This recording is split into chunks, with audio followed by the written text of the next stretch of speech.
Sir ನಮಸ್ತೆ. ನಮಸ್ತೆ. ಹೇಗಿದ್ದೀರಿ ಸರ್? ಹೀಗಿದ್ದೀವಿ ನೋಡಿ. 48 ವರ್ಷ ಸತತವಾಗಿ ಗೆಲುವಿಗೆ ಏನ್ ಸರ್ ಅದು ಸೀಕ್ರೆಟ್? ಸತತವಾಗಿ ಗೆಲುವಿಗೆ ಯಾರು ನನಗೆ ಮತ ಹಾಕ್ಯಾರಲ್ಲ, ಮತ ಹಾಕಿದವ್ರು ಇವತ್ತಿನವರೆಗೂ ಒಬ್ಬರನ್ನೂ ನಾ ಡಿಸಪಾಯಿಂಟ್ ಮಾಡಿಲ್ಲ.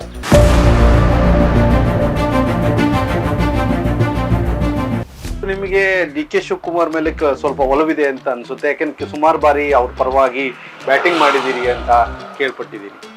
ಈ ಡಿ ಕೆ ಅಂದ್ರೆ ಏನಂದ್ರೆ ಅವ್ರಿಗೆ ನಮ್ಗೆ ಇದಿಲ್ಲ, ಬಹಳ ಕ್ಲೋಸ್ ಆತ್ಮೀಯತೆ. ಬಟ್ ಅವ್ನು ಕೆಲಸ ಮಾಡೋದು ಅವ್ನು ನೋಡಿ ನನಗೆಲ್ಲ ಅವ್ನು ಲೈಕ್ ಮಾಡಿದ್ದೀನಿ. ನೋಡಿ ಅವ್ನು ಮುಖ್ಯಮಂತ್ರಿ ಆದಾಗ ದಿಫಿಟ್ ಅದನ, ಇವತ್ತಿನ ನಾಳೆ ಅವರು ಮುಖ್ಯಮಂತ್ರಿ ಹಾಕೋಣವ. ಬಂದ ಬಂದ ಬಂದ ನೋಡು ಡಿ ಕೆ ಸಾಹೇಬ. ಮೂಢ ವಿಚಾರಣದ NOC ಆಗಿರ್ಬೋದು ಅಥವಾ RR ಧರ್ಮಸ್ಥಳದ ಕಥೆ ಆಗಿರ್ಬೋದು, ಅದು ಎಲ್ಲೋ ಒಂದು ಕಡೆ ವಾಕ್ ಸ್ವಾತಂತ್ರ್ಯವನ್ನ ಸಂಪೂರ್ಣವಾಗಿ ಸರ್ಕಾರ ಕಿತ್ಕೊಂಡಿದೆ ಅಂತ ಅನ್ಸುತ್ತೆ. ತಮ್ಮ ಅಭಿಪ್ರಾಯ ಏನು ಸರ್? ಅದು ನಿಜ.